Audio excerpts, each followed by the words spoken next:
Hello everyone, मैं महराज खान बहुत बहुत स्वागत करती हूँ आप सभी का आपके अपने यूट्यूब चैनल एल्यूरिंग शिक्षा द्वार में। उम्मीद करती हूँ कि आप सब बहुत अच्छे होंगे और सब बहुत अच्छे से अपनी स्टडी भी कर रहे होंगे। हम किसी भी एग्जाम की प्रिपरेशन करते हैं तो हमें सबसे पहले अपनी एलिजिबिलिटी चेक करनी चाहिए।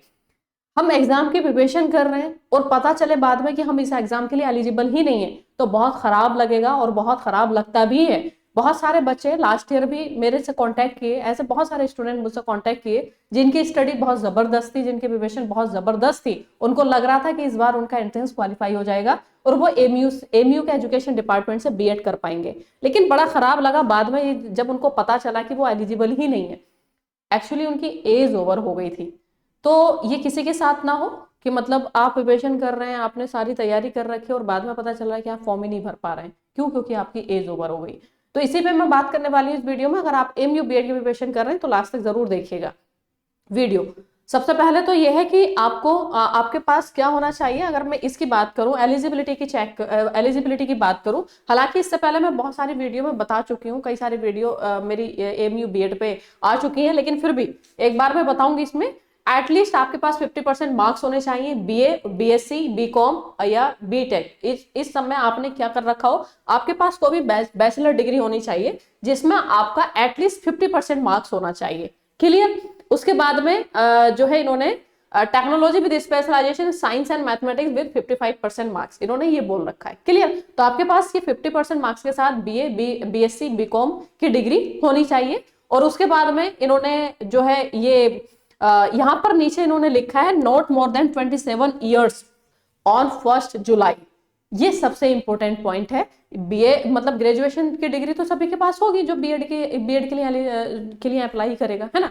सबसे ज्यादा जो स्टूडेंट फंसते हैं वो यहाँ पर। बहुत सारे स्टूडेंट ऐसे मैंने मेरे से कांटेक्ट किए हैं, लास्ट ईयर भी, उससे लास्ट ईयर भी और इस बार भी। अभी परसों की ही बात है, एक ने मुझे कांटेक्ट किया तो मैंने उसको समझाया, है ना, कि देखिए आपकी सबसे पहले तो एज ही आपकी ओवर हो रही है, इसलिए आप एलिजिबल ही नहीं है। तो मैं सिलेबस या सीट पे बात ही नहीं करूंगी, है ना। आप किसी और यूनिवर्सिटी में ट्राई करिए।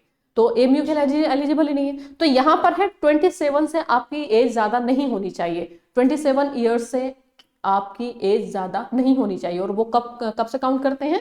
1 जुलाई। मतलब 1 जुलाई 2025 को आपकी एज 27 से कम होनी चाहिए। अगर एक भी दिन ज्यादा होगा तो आप एलिजिबल नहीं है एमयू बीएड के लिए, आप एलिजिबल बिल्कुल भी नहीं है। अब बात आती है कि अच्छा ठीक है, मतलब ना हो किसी के साथ अगर जो प्रिपरेशन कर रहे हैं कि उनकी एज ओवर हो गई हो फिर वो परेशान हो, नहीं बिल्कुल। मतलब ये तो हम कुछ कर ही नहीं सकते हैं इसमें, है ना। सर्टिफिकेट नहीं चेंज कर सकते हैं, डेट ऑफ बर्थ चेंज नहीं कर सकते हैं, वो हो गया। अब जो है ना, हमें रियलिटी को एक्सेप्ट करके आगे बढ़ना चाहिए। अगर आप एमयू बीएड की प्रिपरेशन नहीं मतलब एमयू बीएड के लिए आप एलिजिबल नहीं रहे, आपकी एज ओवर जो ज्यादा हो मतलब एज ओवर हो गई, तो कोई दिक्कत नहीं है। आपके पास अभी भी एक सेंट्रल यूनिवर्सिटी का चांस है, मतलब सेंट्रल यूनिवर्सिटी का ऑप्शन है आपके पास। वो है जामिया मिलिया इस्लामिया, जेएमआई, है ना। जामिया आपने नाम सुना ही होगा, जाहिर सी बात है, सेंट्रल यूनिवर्सिटी है, दिल्ली की यूनिवर्सिटी है। अगर मैं इसकी बात करूं तो इसमें आपके पास और भी ज्यादा ऑप्शन है कि आप इसमें तीनों मीडियम में पेपर दे सकते हैं, हिंदी मीडियम, इंग्लिश मीडियम और हिंदी इंग्लिश उर्दू मीडियम, है ना।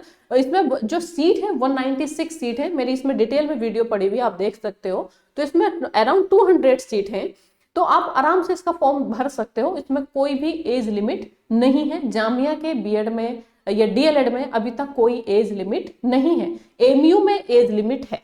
एमयू में 27 से ज्यादा आपकी एज नहीं होनी चाहिए और एमएड की भी एज लिमिट है 29 से आपकी एज ज्यादा नहीं होनी चाहिए अगर आप एमएड के लिए भी ट्राई कर रहे हैं एमयू में। जामिया में ऐसा नहीं है, तो आप अभी भी आपके पास एक सेंट्रल यूनिवर्सिटी का ऑप्शन है, जामिया मिलिया इस्लामिया, आप वहां पे ट्राई कर सकते हैं। आप वहां पर एज लिमिट नहीं है। सिलेबस पे मैं बात कर चुकी हूँ, आप मेरी वीडियो देख सकते हैं। जामिया का जो सिलेबस आता है, पेपर आता है, वो तीनों मीडियम में आता है, हिंदी इंग्लिश उर्दू। 170 मार्क्स का पेपर रहता है, 170। तो 170 मार्क्स में से आपको 100 प्लस 120 प्लस आप अगर आप करके आगे तो आपका सिलेक्शन भी हो जाएगा। तो इसमें बहुत अलग है वैसे तो एमयू से, है ना। तो इस वीडियो में मैं इतना नहीं बात करूंगी, मैं फिलहाल यही इस वीडियो में बताने वाली थी कि अगर आप एमयू बीएड की प्रिपरेशन कर रहे हैं तो खास ख्याल रखें, आप अपनी एज को जरूर एक बार क्रॉस चेक कर लें। अगर आपकी एज 1 जुलाई 2025 को 27 से अगर एक भी दिन ज्यादा है तो आप एलिजिबल नहीं है, आप फॉर्म ही नहीं भर पाओगे। क्लियर? और अगर आप फॉर्म नहीं भर पाओगे तो प्रिपरेशन करने का कोई मतलब नहीं है, आप सीधे आप जामिया की प्रिपरेशन कर सकते हैं। जामिया में अभी तक कोई एज लिमिट नहीं है। अब ये बात आप बोलेंगे कि ठीक है हम जामिया ही क्यों जाएं, हम स्टेट से कर लेते हैं, स्टेट यूनिवर्सिटी से, है ना, हमारा स्टेट तो ठीक है, आप स्टेट से कर सकते हो अगर आपके पास 1 लाख का बजट है, क्योंकि स्टेट से बीएड करने का मतलब है कि 1 लाख रुपए आपके पास होनी चाहिए मिनिमम, क्योंकि 1 साल की फीस ही 40,000 लेते हैं, 2 साल का बीएड है 40-40-80 हो गया, फिर बीच में और भी खर्च होते हैं, जैसे एग्जामिनेशन फॉर्म है, ये फॉर्म है, वो फॉर्म है, बीच बीच में आता रहता है ये मसला इन लोगों का। तो आपके पास 1 लाख रुपए अगर है तो आप बिल्कुल जाइए स्टेट से जो है आप बीएड कर लीजिए। तो फिलहाल मैं इसमें यही बताने के लिए आई थी कि पता ही नहीं है, बहुत सारे कैंडिडेट को पता ही नहीं है कि उनकी मतलब एएमयू में एज लिमिट है, एज लिमिट है 27 से, आपकी एज ज्यादा नहीं होनी चाहिए। और जिनके पास एक ही चांस है, 26 के हो गए हैं, 27 अगले बार में वो एग्जाम ही नहीं दे सकते, एक ही अटेम्प्ट उनके पास बचा हुआ है, तो आप हमसे जुड़ सकते हैं। हमारा बैच चल रहा है बहुत शानदार, एएमयू बीएड के लिए बहुत दिनों से काम कर रहे हैं, बहुत सारे रिजल्ट भी रहे हैं, इंशाल्लाह आपकी पूरी पूरी हेल्प की जाएगी। तो कैसी लगी वीडियो जरूर बताइएगा, आपको ये चीज़ पता था तो भी कमेंट करके बताइएगा, और नहीं पता था तो थोड़ा सा लिख दीजिएगा, अच्छी अच्छी बात जो भी आप हमारी तारीफ में लिखना चाहें। चलिए, थैंक्स फॉर वॉचिंग।